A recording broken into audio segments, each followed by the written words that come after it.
આયુર્વેદિક ક્રમિકા number 15 સાંધાનો દુખાવો અને તેના ઉપાયો. જેમને સાંધાનો દુખાવો હોય તેઓ એક મોટા વાસણની અંદર પોતાના બંને પગ રાખી અને ગરમ પાણી, દાજી ન જવાય એનું ધ્યાન રાખીને ગરમ પાણી લઈ અને સાંધા ઉપર જો ગરમ પાણીથી અડધી કલાક સવાર સાંજ શેક કરવામાં આવે તો આયુર્વેદ એમ કહે છે કે ખૂબ સારો ફાયદો થાય છે અને રાહત થાય છે.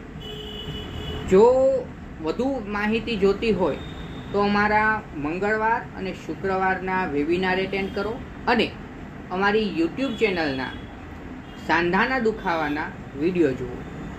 આભાર.